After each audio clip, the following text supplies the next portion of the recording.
네, 조호섭입니다. 윤석열 정부와 원희룡 장관께서 취임한 지가 벌써 1년 6개월이 지났습니다. 이번 국감은 1년 6개월 동안에 국토교통부, 특히나 국민 주거 안정에 관련된 정책의 성적표를 받는 시간이라고 생각을 합니다. 지난해 8월 16일 날 8.16 대책 장관님 아시죠? 8월 16일 대책. 국민 주거 안정 실현 방안을 발표를 하셨습니다. 기억 안 나세요? 주거 공급 방안 발표했죠. 예, 그랬죠. 270만 호 및 공공주택 100만 호 공급 계획을 발표하셨습니다. 혹시 이거 점검하고 계십니까? 물론입니다. 하고 계세요? 예. 자, 주택 공급 측면에서 봅시다. 인허가 관련해서 혹시 매도가 인허가 됐는지 아십니까? 정확한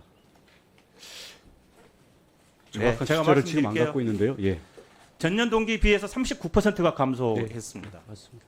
착공도 56% 감소했습니다. 준공 물량도 감소하고 있고요. 공공주택을 그렇게 많이 말씀을 하셨는데 공공주택은 2023년 1월부터 9일까지 승인 가구 수가 계획이 18,000가구였습니다. 그런데 실제는 5,500가구입니다. 통합 공공임대주택은 25,000가구인데 1,840가구입니다. 아주 초라한 성적이라고 볼 수 있죠. 동의하시죠? 예, 부진한 게 사실입니다. 예. 자, 도심 공급도 마찬가지. 특히나 작년에 반지하에서 사고가 발생되었기 때문에 주택 침수를 방지하기 위해서 그렇게 주거환경 안전 강화를 하시겠다고 말씀을 하셨습니다. 그래서 계획을 여러 가지 세웠는데요. 지하 반지하가 32만 7천 가구가 있거든요. 그래서 공공 매입을 하시겠다고 했어요. 혹시 몇 가구인지 아세요? 그것도 부진합니다. 숫자를 보긴 했는데 192가구 했습니다. 자, 반지하 매입에서 커뮤니티 시설 전환한다고 했습니다. 몇 건 하신지 아세요? 한 건 했습니다. 자, 지하층에 계신 분들 이주 지원 대출을 연 3,000건 하겠다고 발표했습니다. 혹시 몇 건 한지 아십니까? 326건 했습니다. 주택 품질 제고, 층간소음, 공공임대, 신규주택 평형 확대 계획 했거든요. 그래서 예산을 150억 저감 매트를 예산을 세웠어요. 한데 지출된 것은 단 한 건입니다. 이건 말씀드렸고 전세 사기도 마찬가지로 다음에 이후 시간에 다시 말씀을 드릴 텐데 피해자들은 알맹이 없는 대책이라고 비판하고 있고요. 부실시공, 인천 검남 아파트 붕괴 촉발된 이 부실시공 관련해서는 근본적 원인과 종합대책조차 발표하지 못하고 있는 게 현재의 실정이라고 보여집니다. 전반적으로 동의하시죠, 장관님? 저는 국토부가 가장 중요하게 해야 될 주무부처가 국민 주거 안정이라고 생각을 하거든요. 그런데 숫자로 오늘 또 이 업무보고에서는 하겠다라고 계속 의지를 강력하게 피력을 하셨는데 실제로 숫자를 보면 굉장히 지지부진하고 있다라는 것을 숫자로 파악이 되니까요. 어떻게 생각하십니까? 부족함 인정하시죠? 주거 공급이 특히 이 분양 시장이 좀 침체돼 있고 또 건설 원가가 상승되던 것들 때문에 이 공급 주체들이 공급을 꺼리는 부분들이 저희들이 예상했던 것보다 조금 심하게 나타났기 때문에 그에 대해서는 저희가 비상 대처를 하고 있고요. 지금 말씀하신 여러 가지 주거 복지라든지 주거 안정과 관련된 부분들에 대해서는 계속 그동안 쌓였던 구조적인 문제 때문에 저희들이 상당히 애를 먹고 있는 건 사실입니다만은 방향과 목표는 저희가 올바로 잡았기 때문에 최선을 다하겠습니다. 예, 부족했다라는 것을 인정을 하시는 거 오히려 낫습니다. 왜냐하면 2022년도 8월 16일 날 대책 발표할 때 상황과 지금 상황이 변하지 않았어요. 그리고 그때는 이미 이 발표하실 때 이 상황들 다 알고 있었어요. 아까 장관님은 구조적 모순이라고 말씀하시는데 그건 제가 듣기로는 또 국민들이 듣기로는 변명으로밖에 들리지 않을 것 같다라는 말씀을 드리고요. 자, 서울 양평 고속도로 관련해서 말씀드리겠습니다. 이 고속도로의 문제는 간단하게 이야기하면 그겁니다. 잘 추진되고 있던 고속도로가 왜 갑자기 노선을 바꿨을까? 누가? 왜? 어떻게 바꿨을까? 그래서 국민적 의혹은 국민의 60% 이상의 의혹은 실력 있는 사람이 자기 땅의 가격을 상승시키기 위해서 절대적 권력을 행사해서 노선을 변경했다라는 의혹이 있기 때문에 지속적으로 이러한 문제 제기가 있는 걸로 알고 있습니다. 자, 화면 보실까요? 2021년 5월 그 국토부에서 나온 자료입니다. 이 양평고속도로 사업 목적은 국도 6호선의 교통 정체 완화입니다. 기대 효과는 서울 춘천 고속도로 교통 전체 해소입니다. 종합 결론 마찬가지로 서울 춘천 고속도로 정체 해소입니다. 다 알고 있는 사실입니다. 다음 국토부 자료입니다. 2019년 1월 10일 국토부 도로국 자료입니다. 서울 춘천 고속도로 교통 정체 해소가 이 사업의 목적입니다. 자, 2019년 8월 14일 KDI 도로 정책과도 마찬가지입니다. 서울 춘천 고속도로 교통 정체 해소가 이 사업의 목적입니다. 그래서 서울 외곽 및 서울 춘천 고속도로 정체 해소에 크게 기여할 것이라고 예상된다가 이 사업의 목적이었습니다. 다음. 도로 정책과에서 기재부와 KD 원장한테 다시 보냅니다. 근데 똑같은 이야기가 나오고요. 2020년 1월 10일 721m 통과하는데 2시간 35분 양서면의 살인적 교통난이라고 뉴스가 나옵니다. 경일보에도 양평 두물머리에 코로나 도피 인파의 북새통 나옵니다. 다음. 그런데 국토부가 어느 날 갑자기 변심을 합니다. 쭉 이렇게 왔다가 2023년 7월 17일 날 보도자료에서 서울 양평 고속도로와 서울 춘천 고속도로 간의 연결 계획은 반영되어 있지 않습니다라고 국토부 스스로가 변심을 합니다. 이거 국민들이 누가 믿겠어요? 저는 지금 이제 시간이 끝나서 다음에 다시 할 건데 저는 장관님께 요청드리고 싶어요. 뭐냐면 이전에 이렇게 이야기했던 공무원들을 전부 조사해서 질책하셔야 됩니다. 징계 내리셔야 됩니다. 왜 그전에는 춘천 고속도로 연결을 쭉 이야기하다가 갑자기 이렇게 변심했다? 그러면 그전에 일을 잘못했던 거죠. 그전에 공무원들이. 그러면 조사해서 징계 내리고 왜 그렇게 했냐? 하셔야 된다는 게 맞다는 생각입니다. 다음에 누가 했고 왜 어떻게 했는지에 대해서 다음에 또 질문하겠습니다. 안철용 국장님.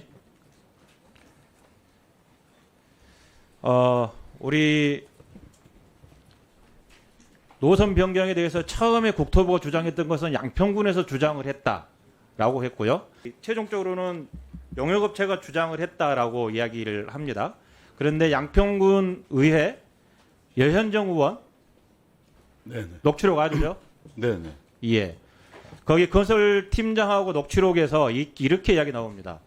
4만 변경안은 사실 우리 국장님이 제시를 하고 이러면 어떨까 하고 이야기를 했음이라고 나옵니다. 즉 양평군에서 회신을 할 때 4만에 대해서 국장님이 지시를 했다라는 뉘앙스이거든요. 맞나요? 이 발언한 사실 있나요? 네, 그 3안은 그 양평 IC로 연결되는 안이었고요. 지금 논쟁이 되고 있는 그 강상안은 2안이었습니다. 그래서 1안, 2안에 대한 거는 실무자가 이제 판단해서 결제가 올라온 거고 그 결제 과정에서 그 양평 IC 쪽도 한번 그 이렇게 건의해보자. 말씀할 사실은 있다? 사실은 있는 것 같습니다. 있죠? 네. 예. 그래서 국장님은 3안이든 2안이든 1안이든 아무 검토 없이 검토할 시간이 없었을 거 아니에요. 왜냐하면 팀장한테 이야기를 한 거니까. 네, 예. 그렇죠. 뭐 네, 실무적인 들어가십시오. 세부적인 검토까지는 예. 안 했습니다. 검토 없이 그냥 3안을 이야기를 하신 거잖아요. 네, 들어가십시오. 네. 공적하고 좀 비슷한 상황이 발생될 수도 있는 거잖아요. 다음 박상훈 이사님, 환경적 측면에 대해서 조사한 데가 동해예요, 경동해요? 환경은 동해입니까? 별도로 따로 있습니다. 네? 또 따로 있어요? 예, 별도로 전략 환경 영향 평가를 진행하고 있는. 예를 들면 용역업체에서 대한노선 검토할 때 2022년 6월에 예비 타당성 환경적 특징 해가지고 산지 훼손 최소화, 상수원 보호구역 훼손 최소화라고 6월달에 이렇게 발표를 했어요. 그런데 용역업체에서 2022년 9월에는 예비 타당성 그 노선에 대해서 에터 노선에 대해서 터널 계획 최소화로 산지 훼손 증가라고 환경 평가가 환경적 측면에서 오락가락해요. 이건 누가 온 거예요? 그 부분은 환경을 담당하고 있는 분야에서 좀 누가? 답변 드려야 될 것 같습니다. 아니 그래서 누가 하냐고 여쭤봤잖아요. 동해종합기술공사 이성화 부사장입니다. 제가 답변 드리겠습니다. 예. 6월 보고자료에 이제 상수원 보호구역에 대한 오염도 증가 부분의 문구가 있었는데요. 그 부분은 짧게 좀 이제- 해주세요. 네, 이게 이제 공사 중에 토공 구간을 공사를 하게 되면 오탁수라든지 이런 부분들이 이제 상수원 그런데 아니 보호구역 제가 알고 싶은 것은 그 있다고 전문적인 판단을- 용어가 아니라 네. 6월 달에는 똑같은 노선을 가지고 네. 6월 달에는 산지 훼손 최소화와 상수원 보호구역 훼손 최소화로 평가를 하고 네. 9월 3개월 뒤인 9월에는 산지에서는 증가로 평가를 하고 그래서 말씀드리는 무슨 일 거고요. 있었어요? 그게 3개월 안에? 이제 초기에는 이제 공사중 오탁수에 대한 부분에 집중을 해서 작성을 하다 보니까 그런 문구가 나왔고요. 그 이후에는 이제 공사중뿐만 아니고 그 운영 중에 대한 환경 오염들까지 다 표현을 하면서 예, 비용요구밖에 안 들리고요. 네, 잠깐만요. 수정을 한 사항입니다. 하나 더 네. 질문을 해야 돼서 지금 BC 발표는 누가 경제성분서 누가 했습니까? 경동에서 했- 경동 다시 나와 네네. 주실래요? 자, 사업비 6천억 원 이상이 소요된다고 해서 시점부 변경했잖아요. 이번에 PC할 때 시점부 변경했잖아요. 예타. 비용 관련해서는 또 또 누가 했어요? 저희 편익만 예. 6천억에 대한 부분은 그 시점부에 대한 확장을 고려한 비용이고요. 그게 서울시하고 협의하면서 자, 그러면 KDI가 2년간 예타를 했잖아요. 네. 그때 당시 KDI는 전문가들 아닌가요? 바보들인가요? 6천억이 들어갈 줄을 모르고 거기 시점부를 했을까요? 확장에 대한 부분을 예타에서 고려를 했는지 안 했는지는 저희가 판단할 수는 없고요. 여기에 예타 보고서 125쪽 읽어보셨어요? 예타 보고서 125쪽 읽어보세요. 읽어보시면 본 사업 노선은 지하차도 형태로 하부를 통과하는 계획되어 있다고 되어 있어요. 그래 안 읽어보셨죠? 예타 보고서. 지금 현재 가밀남로에 예. 갖다 붙이면서 그렇게 돼 있습니다. 시점부 변경은 누가 요구를 했습니까? 이번 경제성 분석하면서 스스로 하셨어요? 아니면 국토부에서 요구한 거예요? 동일 조건으로 비교하자고. 그 동일 조건이 네. 시점부를 같이 놓고 해도 되잖아요. 다음 네. 예 누가 했어요? 거기서 한 거 아니죠? 국토부 한 거죠? 우리 이찬우 회장님. 하늘환경학회 이찬호 회장입니다. 예, 아까 전문가는 아니냐라고 이렇게 여당 쪽에서 말씀하시던데 예. 지금 쭉 지켜보셨잖아요. 예, 예. 예, 소감이 어떠세요?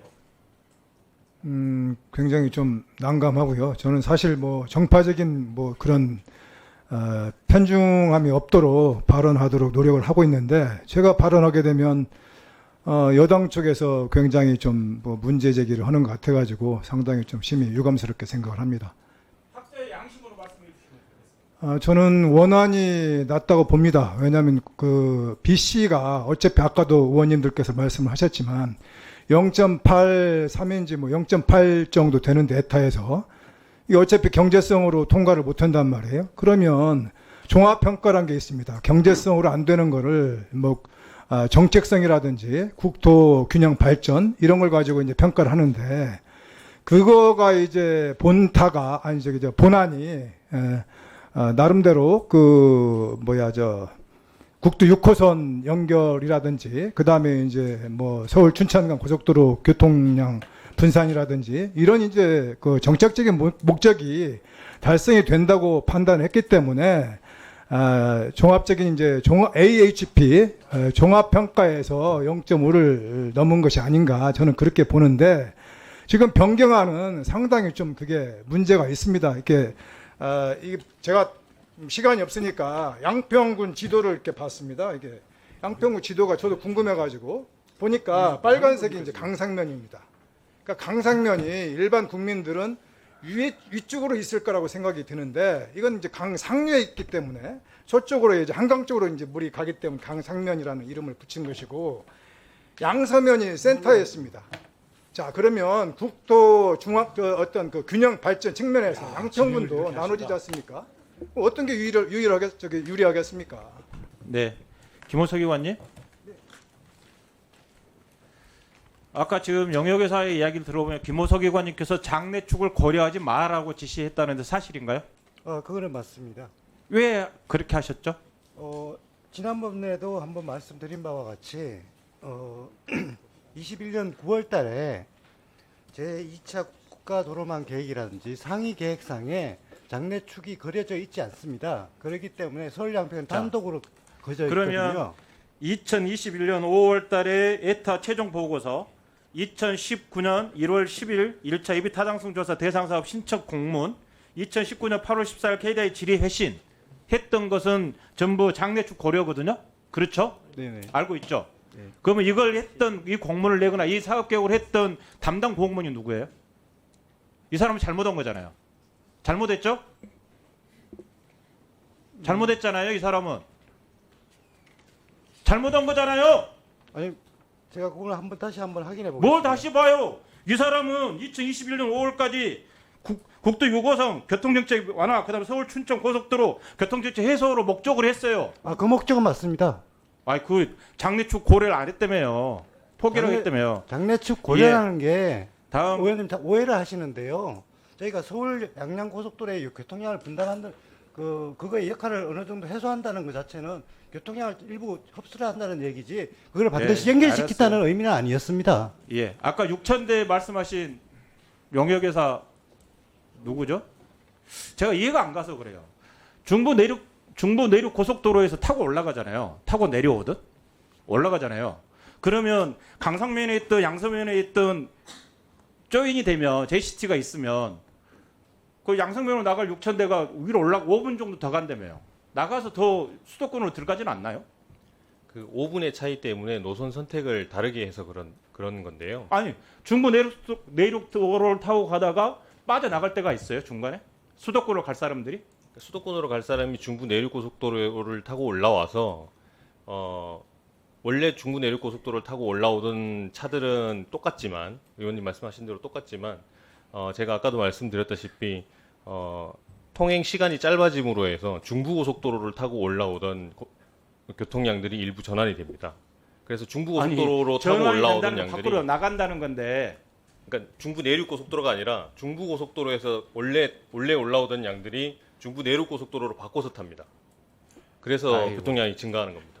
예, 시간이 없는데 아무튼 쭉 보면 지금 여러분들께서 하셨던 이야기 시점부 동일 조건을 만들어라고 해서 BC가 만들어진 거 그것도 석연치 않고요. 6,000대 부분들도 석연치 않고요. 전반적으로 이 내용들이 계속 석연치 않아서 거짓말을 낳는 그런 결과가 된 것 같아요. 아까 우리 김일구 의원님 말씀하셨는데 여러분들이 다 당나귀가 되는 거예요. 그리고 나중에 분명하게 약간 장관님도 말씀하셨지만 진실은 밝혀지게 될 것이고 손바닥으로 하늘을 가릴 수는 없어요.